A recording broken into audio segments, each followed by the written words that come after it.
Have you ever seen a simple shape or a picture and you've thought, I bet I could use that in embroidery and quilting, but I just don't know how? Well, today I'm going to share 5 ways that you can use a simple picture in your embroidery and quilting.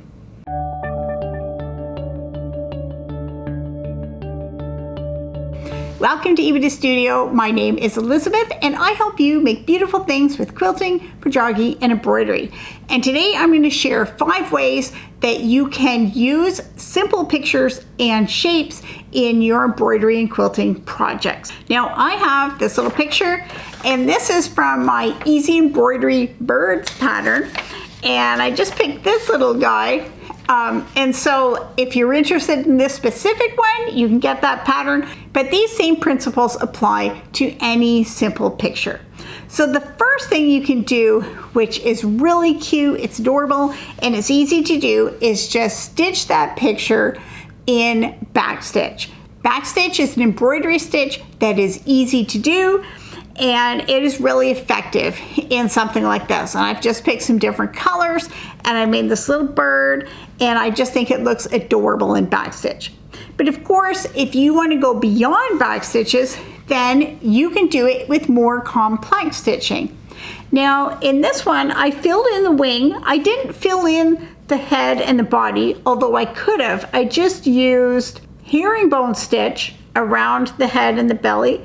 And in the wing, I filled it in with just stripes of whipped backstitch and running stitch.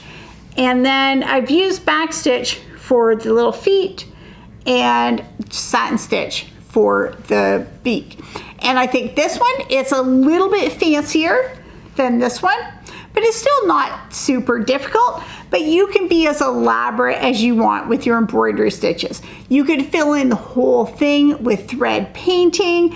You could fill it in with more decorative stitches like herringbone, but just have fun playing with simple pictures and seeing what you can come up with, and you can be quite elaborate. Now the next thing for simple pictures is you can do applique. So applique is another fun version, and there are many methods of applique. You can do needle turn applique, you can do fusible applique. There's a lot of different methods of applique, but using the shapes in the picture and fabric, then that will look beautiful as well. Now, if you like embroidery and if you like applique, you can always put those two together and have applique that is embellished with embroidery stitches. So this one is done with fusible applique, but then I have put feather stitch around, and I put some other little embellishments in the wing. So embellishing applique with embroidery stitches is another really fun thing to do.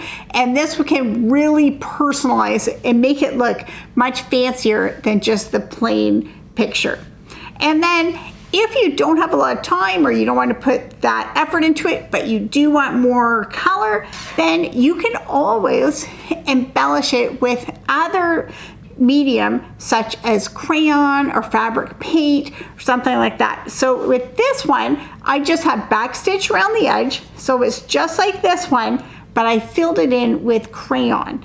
And you can see lots of tutorials online for how you can fill in with crayon and then set it with the iron so that it stays permanently in the fabric. You can use fabric paint. There are other media that you can use, so you can look up what you like to do. But this is another fun way to personalize little pictures that you can use.